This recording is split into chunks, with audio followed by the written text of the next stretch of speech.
আসসালামু আলাইকুম বিসমিল্লাহির রহমানির রহিম। আশা করি আমার এই ভিডিওটা যে যেখান থেকে দেখতেছেন আল্লাহর রহমতে ভালোই আছেন। আর আলহামদুলিল্লাহ আমিও ভালো আছি। আজকে চিংড়ি মাছ দিয়ে কাঁঠালের বিচি রান্না করবো। তো অনেকেরই কিন্তু এই কাঁঠালের বিচি অনেক পছন্দ, আর চিংড়ি মাছ দিয়ে রান্না করলে তো কোনো কথাই নেই। আমার বাসায় দেখা যায় চিংড়ি মাছ দিয়ে রান্না করলে কম বেশি সবাই অনেক পছন্দ করে, আর আমারও অনেক ভালো লাগে। আর তাজা মনে করেন টাটকা কাঁঠালের বিচি রান্না করলে তো আরও ভালো লাগে। আজকে এই চিংড়ি মাছগুলো আলাদা করে একটু ভুনা করবো এবং কাঁঠালের বিচির ভিতরেও কিছুগুলো দিমু। তো এইখানে আমি সকালবেলায় কাঁঠালের বিচিগুলো বাচ্চা তারপরে একটু ভেজেই রাখছি, আর হাত দিয়ে ডলা দিছি। পরেই সমস্ত উপরের লাল আবরণটা মানে উঠে গেছে। হ্যাঁ, লাল আবরণটা মানে উঠে গেছে। আর এখন সুন্দর করে চিংড়ি মাছগুলো ভুনা করবো, আর পাশাপাশি চিংড়ি মাছ দিয়ে কাঁঠালের বিচিটা রান্না করবো।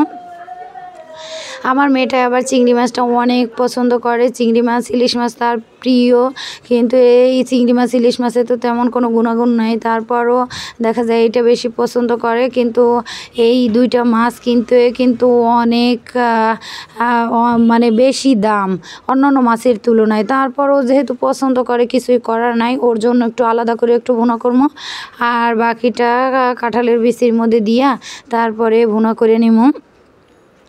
কাঁঠালের বিচি দেখা যায় কি যে এখনও তেমন একটা কাঁঠাল ওঠা দেয় নাই, আরও কয়েকদিন পরে হয়তো ভালোভাবে পাওয়া যাবে। তো আমি আজকে আমার অনেক কাঁঠাল খাইতে ইচ্ছা করে, তাই একটা কাঁঠাল কিনে আনছিলাম 160 টাকা দিয়ে। ওইটার মানে বিচিগুলোই এখন সুন্দর করে চিংড়ি মাছ দিয়া রান্না করবো। আজকে রান্না করার মতো তেমন কিছুই নেই, তো ভাবলাম চিংড়ি মাছ দিয়া কাঁঠালের বিচি রান্না করি। অনেক সময় দেখা যায় কি যা বাচ্চাদের মুখে রুচি থাকলে যে কোনো কিছু দিয়েই রান্না করলে ওদের ভালো লাগে এবং খায়, কিন্তু সবজিটা একেবারেই খাইতে চায় না। যে কোনো সময় দেখা যায় এই সবজি নিয়ে আমি একেবারে হজবরল অবস্থা। তারপর মাঝে মধ্যে একটু সেটু খায়, আর বড় ছেলেটা মশলায় দিলে মোটামুটি সবজি টবজি খায়, আর রান্না করলে আমারই খাইতে হয়। এজন্য অল্প পরিমাণে আমি নিয়ে নিছি। এখন এখানে সমস্ত মশলা দিয়ে খুব সুন্দর করে কষাই নেব। আর আমি বেশিরভাগ সময় দেখা যায় পেঁয়াজটা একটু ছেঁচুনি দিয়ে ছেঁচে নিই। ব্লেন্ডার সব সময় তো আর করা যায় না, হাতের কাছে থাকেও না। বেশি পরিমাণে যখন দরকার হয় তখন ব্লেন্ডার করি।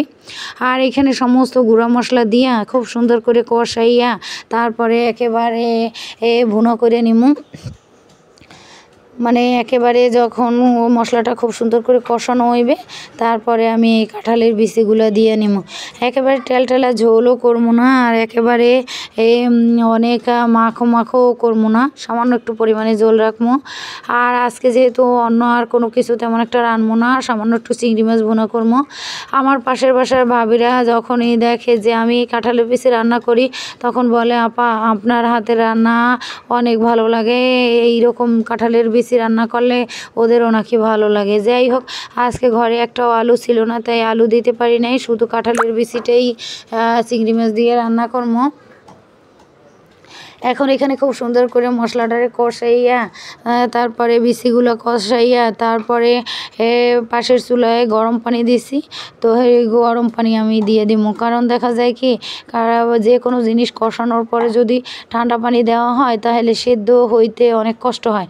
আর এই জন্য দেখা যায় যে গরম পানিটা দিলে তাড়াতাড়ি রান্নাটাও শেষ হয়, আর খুব সুন্দর করে মানে সেদ্ধ হয়ে যায়, একেবারে মোমের মতো গলে যায়। তো এখানে আমার একেবারে কষানো হয়ে গেছে। এখন আমি গরম পানি দিয়ে দিতেছি। গরম পানি দিয়া তারপরে ঢাকনা দিয়ে ঢাইকে দিব। অনেকটা সময় একটু জাল দেওয়ার পরে আমি একেবারে ঝোলটা যখন শুকাই যাইবে তখন লাস্টে আমি জিরার ফাঁকি দিব। অনেক সময় জিরার ফাঁকি আমি সাথে সাথে টাইলে দিই, আর অনেক সময় হয় কি জানেন, আগে থেকেই বেশি করে একটু ভাজা তারপরে ব্লেন্ডার করে রাখি, যাতে হাতের কাছে থাকলে যে কোনো সময় আমি যে কোনো মানে তরকারির ভিতরে দিতে পারি এই জন্য। আর সব সময় তো একরকম হয় না, যেহেতু সব সময় ব্যস্ত থাকি এই জন্য সব সময় একরকম করা যায় না, অনেক সময় থাকে না, তখন আবার একটু করে তারপরে ম্যানেজ করতে হয়। আর রান্নার ক্ষেত্রে দেখা যায় মশলাটা খুব সুন্দর করে কষাইলে রান্নাটা এমনিই ভালো লাগে। আর বেশি বেশি মশলা দিলেই যে রান্না মজার হয় এরকম কোনো কথা নাই। আমি তো সমস্ত কিছুই সামান্য পরিমাণে দিই, তারপরও তো বাচ্চারা পছন্দ করে। আর আমি এখানে আলাদা করে চিংড়ি মাছটা ভুনা করতেছি। আর এইখানে দেখা যায় যে আমার কাঁঠালের বিচি রান্নাটাও প্রায় শেষ, এখন নামাই নিব।